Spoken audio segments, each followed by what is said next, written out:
This video is not sponsored. दोस्तों, इस video में मैं आपको मोतीलाल ओसवाल ऐप के द्वारा म्यूचुअल फंड में एसआईपी करने का पूरा कंप्लीट प्रोसेस बताने वाला हूं। अगर आपको हमारी ये वीडियो पसंद आए तो वीडियो को लाइक और शेयर जरूर करें। तो चलिए शुरू करते हैं।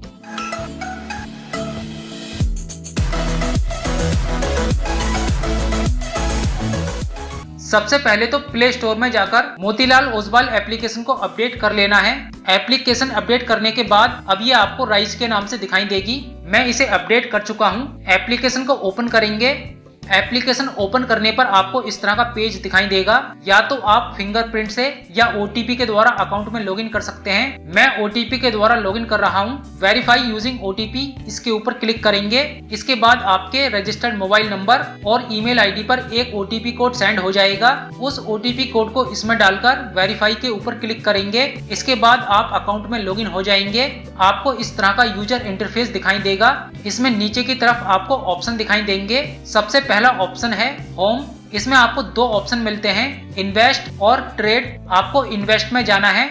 यहाँ पर आपके इन्वेस्टमेंट का ओवरव्यू शो हो जाएगा। यहाँ आपके इन्वेस्टमेंट की करंट वैल्यू दिखाई देगी। इसके नीचे टोटल इन्वेस्टेड वैल्यू, यहाँ पर आज का प्रॉफिट एंड लॉस दिखाई देगा और इसके नीचे टोटल प्रॉफिट एंड लॉस दिया है। इसके बाद यहाँ स्टॉक्स और यहाँ म्यूचुअल फंड दिया है। या तो आप यहाँ म्यूचुअल फंड के ऊपर क्लिक कर सकते हो या फिर नीचे होम ऑप्शन के बराबर में म्यूचुअल फंड का ऑप्शन दिया है, इसके ऊपर क्लिक करेंगे। यहाँ पर आपके म्यूचुअल फंड की होल्डिंग समरी दिखाई देगी। आपके इन्वेस्टमेंट की करंट वैल्यू कितनी है, अब तक आपने कितने रुपए इन्वेस्ट किए हैं और आपका प्रॉफिट एंड लॉस कितना है, ये सब आप यहाँ पर चेक कर सकते हैं। और आप यहाँ क्लिक करके ट्रांजैक्शन चेक कर सकते हैं। इसके नीचे यहाँ टॉप म्यूचुअल फंड्स दिए हैं, जिन फंड्स ने पिछले कुछ वर्षों में अच्छा रिटर्न दिया है। आप पेज को स्क्रॉल करके नीचे आओगे तो यहाँ पर आपको म्यूचुअल फंड के कलेक्शंस मिल जाएंगे। यहाँ सबसे पहला है हाई रिटर्न। इस कैटेगरी में दिए गए फंड में इन्वेस्ट करने पर आपको ज्यादा रिटर्न मिलता है, लेकिन इसमें रिस्क भी ज्यादा होता है। अगर आप ज्यादा रिस्क लेकर पैसा कमाना चाहते हैं तो आप इस कैटेगरी में दिए म्यूचुअल फंड में इन्वेस्ट कर सकते हैं। इसके बाद है SIP विद 500। SIP का मतलब होता है सिस्टमैटिक इन्वेस्टमेंट प्लान। इस कैटेगरी में दिए म्यूचुअल फंड्स में आप मंथली या क्वार्टरली इन्वेस्टमेंट कर सकते हैं। इसमें आप कम से कम 500 रुपए इन्वेस्ट कर सकते हैं। इसके बाद है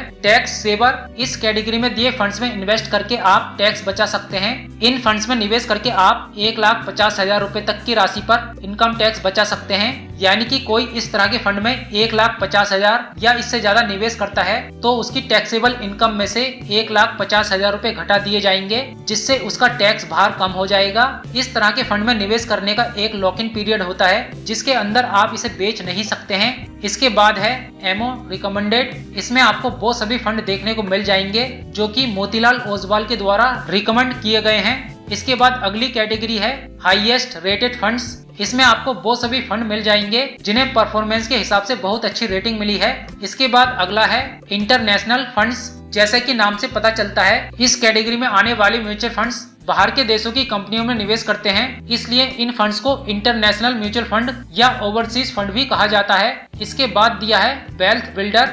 आप इस तरह के फंड में निवेश करके अपनी वेल्थ को बिल्ड कर सकते हो।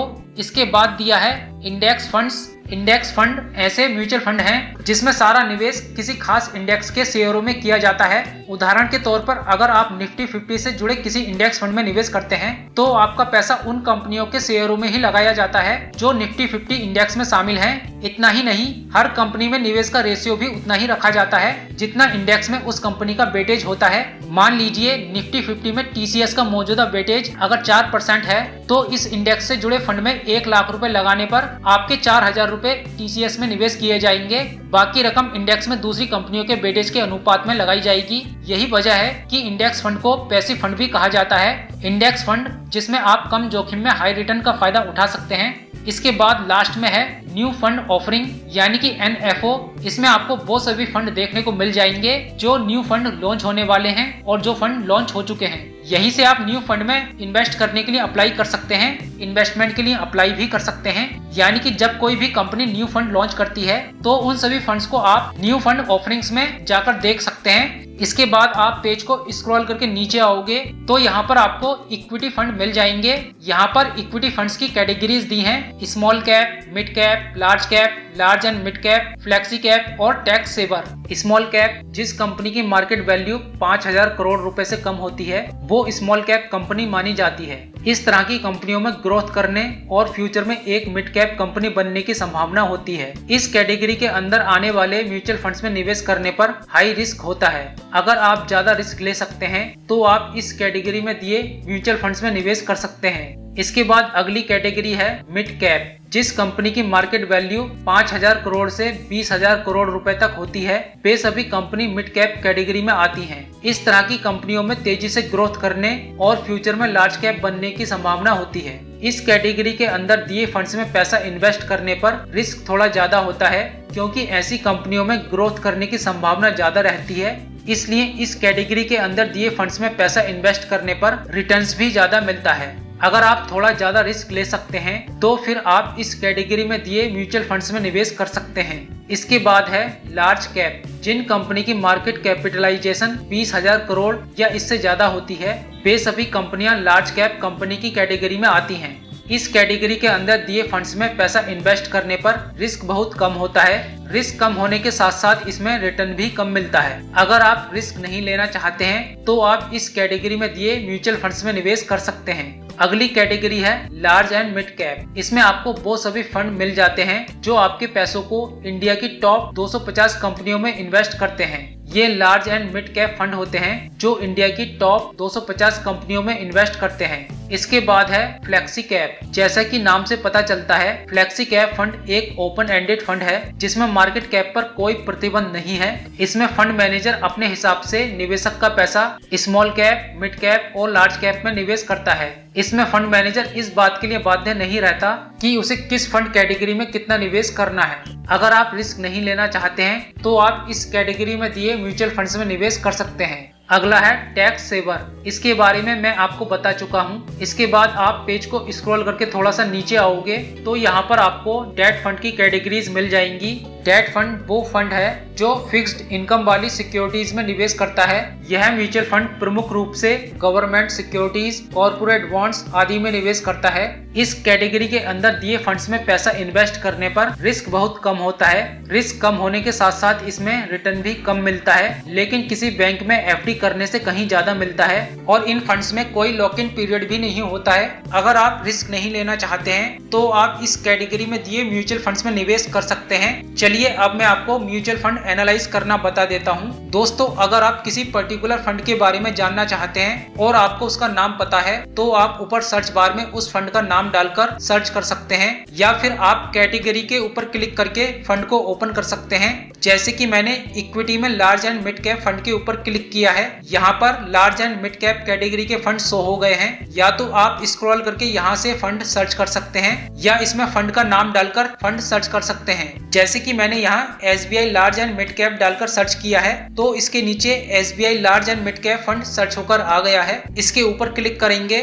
मैं आपको बता दूं, मैंने केवल उदाहरण के तौर पर इस फंड को लिया है। इस फंड के लिए मेरी आपको कोई रिकमेंडेशन नहीं है। आप अपने खुद के रिसर्च पर ही फंड में निवेश करें। चलिए आगे बढ़ते हैं। इस तरह से आपके सामने फंड डिटेल्स आ जाएगी। सबसे पहले यहाँ पर फंड का नाम दिया होगा। इसके नीचे फंड का टाइप दिया है equity, large and mid cap. इसके सामने फंड का करंट NAV प्राइस दिया है जो कि 603 रुपए 50 पैसे है। चलिए पहले मैं आपको NAV के बारे में समझा देता हूँ। NAV का मतलब होता है नेट एसेट वैल्यू, जिस पर आप म्यूचुअल फंड स्कीम की यूनिट खरीदते हैं। चलिए मैं आपको एक उदाहरण देकर समझा देता हूँ। मान लो म्यूचुअल फंड्स की एक स्कीम में आपने 10,000 रुपए का निवेश किया।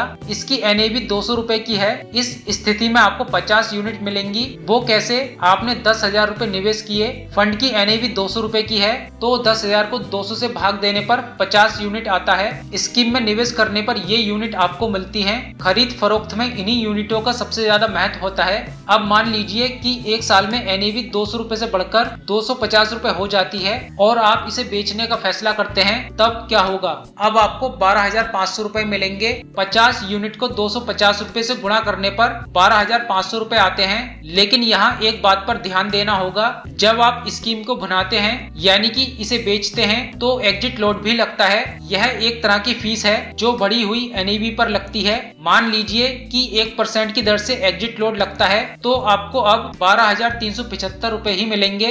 कैसे? 250 रुपए का 1% होता है 2 रुपए 50 पैसे। 250 रुपए में से 2 रुपए 50 पैसे माइनस करने पर आता है 247 रुपए 50 पैसे। 50 यूनिट को 247 रुपए 50 पैसे से गुणा करने पर आता है 12,375 रुपए। तो इस तरह से NAV म्यूचुअल फंड स्कीम के एसेट का मूल्य है, जिसे प्रति यूनिट देनदारी को घटाकर निकाला जाता है। अगर आप NAV के बारे में और ज्यादा डिटेल में जानना चाहते हैं तो गूगल में जाकर सर्च कर सकते हैं। इसके बाद यहाँ पर मिनिमम इन्वेस्टमेंट अमाउंट दी है।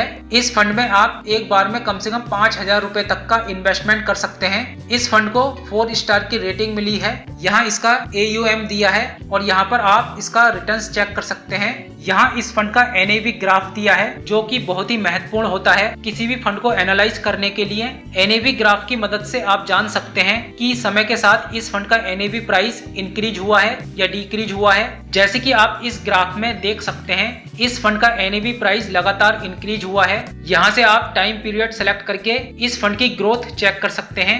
आप जो टाइम पीरियड सेलेक्ट करोगे, यहाँ पर उस टाइम पीरियड के हिसाब से आपको रिटर्न दिखाएगा। इसके नीचे फंड का डिस्क्रिप्शन दिया है। इस फंड को लॉन्च हुए 19 साल से ज्यादा हो चुके हैं। ये 26 मई 2005 को लॉन्च हुआ था। इसके बाद यहाँ पर दिया है रिटर्न्स कैलकुलेटर। इसमें आपको 2 कैलकुलेटर मिलते हैं, SIP और लमसम। अगर आप SIP करना चाहते हो तो आपको SIP कैलकुलेटर चूज करना है। इसमें रुपए डालेंगे। जैसे कि आप 500 रुपए महीने की SIP करना चाहते हैं तो इसमें 500 रुपए डालकर कैलकुलेट करेंगे। आप इसमें कम से कम 100 रुपए महीने की SIP कैलकुलेट कर सकते हैं। मैंने इसमें 500 रुपए डाले हैं। यहाँ से आप टाइम पीरियड चूज कर सकते हो। जैसे कि आप 500 रुपए हर महीने 10 साल के लिए इन्वेस्ट करते हो तो आपका टोटल इन्वेस्टमेंट होगा 60,000 रुपए।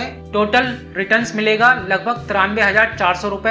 आपको टोटल 1,53,000 रुपए मिलेंगे। यहाँ पर जो भी कैलकुलेशन दिखाई गई है, ये पिछले वर्षों के रिटर्न्स के हिसाब से दिखाई गई है। इसी तरह से आप लमसम यानी कि वन टाइम कैलकुलेटर का यूज कर सकते हैं। अगर आप एक बार में यानी कि एक मुश्त राशि इन्वेस्ट करना चाहते हैं तो यहाँ से लमसम कैलकुलेटर चूज करेंगे। इसमें रुपए डालेंगे और यहाँ से टाइम पीरियड चूज करेंगे। जैसे कि मैंने 10 साल चूज किया है। अगर हमने इस फंड में 10 साल पहले 5,000 रुपए इन्वेस्ट किए होते तो आज की डेट में हमें 18,100 रुपए का रिटर्न मिलता, जिसकी आज की डेट में टोटल करंट वैल्यू 23,100 रुपए होती। इसके बाद दिया है नो दिस फंड। आप इसके ऊपर क्लिक करके इस फंड के बारे में जान सकते हैं। लार्ज कैप, मिड कैप और स्मॉल कैप में कितना कितना % इन्वेस्ट किया गया है। यहाँ से आप टॉप सेक्टर्स और यहाँ से टॉप होल्डिंग्स चेक कर सकते हो। इसके बाद आप यहाँ से चार्जेस और टैक्सेस चेक कर सकते हैं। इसमें 1.62% का एक्सपेंस रेशियो है और एग्जिट लॉट कोई नहीं है।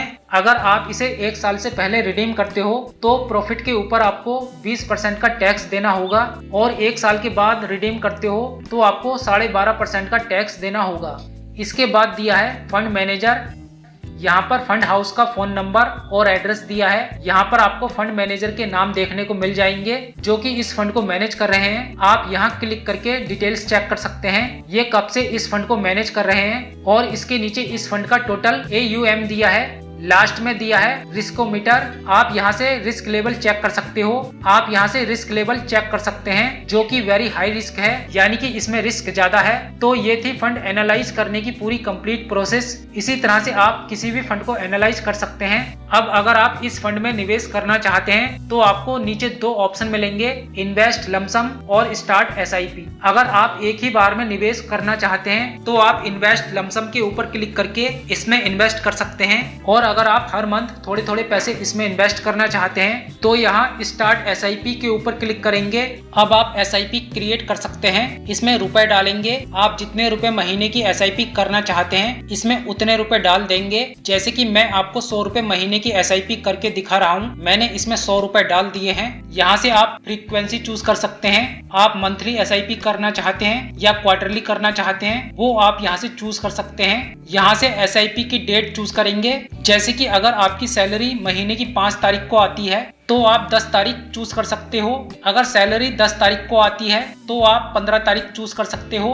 आपको जैसा ठीक लगे आप अपने हिसाब से कोई भी डेट चूज कर सकते हो। डेट चूज करने के बाद ओके करेंगे। इसके बाद इन्वेस्ट नाउ इसके ऊपर क्लिक करेंगे। अगर आप दोपहर 2:30 बजे के बाद ऑर्डर प्लेस करोगे तो आपको नेक्स्ट बिजनेस डे की NAV मिलेगी। इसके बाद यहाँ से आपको पेमेंट के लिए बैंक अकाउंट सेलेक्ट करना है। आप यहाँ जो बैंक अकाउंट सेलेक्ट करोगे उसी बैंक अकाउंट से पेमेंट करना होगा। वरना ट्रांजैक्शन फेल हो जाएगी। बैंक अकाउंट सेलेक्ट करने के बाद इस चेक बॉक्स में टिक करेंगे और पे नाउ पर क्लिक कर देंगे।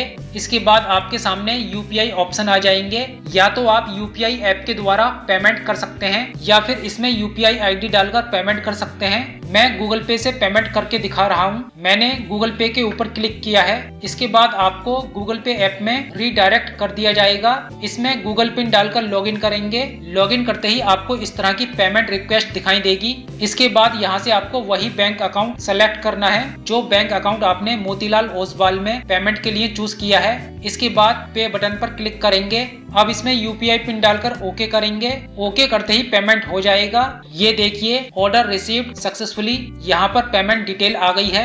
इसके नीचे ऑर्डर का स्टेटस दिया है। 1 से 3 दिन में आपका ऑर्डर कंप्लीट हो जाएगा। अगर आप बाद में कभी भी ऑर्डर का स्टेटस देखना चाहेंगे तो इसके लिए आपको म्यूचुअल फंड में जाकर माई ट्रांजेक्शन के ऊपर क्लिक करना है। यहाँ पर सभी ट्रांजेक्शन शो हो जाएंगी। हमने एसआईपी की है तो एसआईपी में जाकर चेक करेंगे। ये देखिए हमने अभी जो एसआईपी की है यहाँ उसकी डिटेल दी है। आप यहाँ क्लिक करके एसआईपी को मैनेज कर सकते हैं और आप इसके ऊपर क्लिक करोगे तो एसआईपी ऑर्डर का स्टेटस शो हो जाएगा। आप कभी भी यहाँ पर आकर ऑर्डर का स्टेटस चेक कर सकते हैं। जब आपका ऑर्डर कंप्लीट हो जाएगा इसके बाद आपको यूनिट अलॉट कर दी जाएंगी। इसके बाद आप व्यू डीमैट होल्डिंग में जाकर एसआईपी की डिटेल चेक कर सकते हैं। आपके व्हाट्सएप पर इस तरह का मैसेज आ जाएगा, एसआईपी पेमेंट डन, और बीएसई स्टार की तरफ से भी ईमेल आ जाएगा। यहाँ ऑर्डर की डिटेल दी गई है। तो दोस्तों इस तरह से आप मोतीलाल ओसवाल में म्यूचुअल फंड के अंदर एसआईपी कर सकते हैं। लास्ट में मैं आपको एक डिस्क्लेमर देना चाहता हूँ कि इसमें मेरी कोई भी पर्सनल फाइनेंशियल एडवाइस नहीं है। इस वीडियो में मैंने आपको किसी भी तरह के म्यूचुअल फंड या स्टॉक को बाय करने या सेल करने की सलाह नहीं दी है। मैंने केवल उदाहरण के तौर पर आपको समझाया है। अगर आपको शेयर मार्केट में किसी भी तरह का प्रॉफिट या लॉस होता है इसकी हमारी कोई जिम्मेदारी नहीं होगी। कोई भी इन्वेस्टमेंट या ट्रेडिंग करने से पहले अपने फाइनेंशियल एडवाइजर से सलाह जरूर लें। दोस्तों इस वीडियो में बस इतना ही। अगर आपको वीडियो पसंद आया हो तो लाइक करिए, शेयर करिए और अभी तक हमारे चैनल को सब्सक्राइब नहीं किया है तो सब्सक्राइब कर लीजिए और साथ में बेल आइकन पर जरूर क्लिक करिएगा जिससे कि आपको हमारी आने वाली हर एक न्यू वीडियो की नोटिफिकेशन सबसे पहले मिल सके। Thanks for watching this video.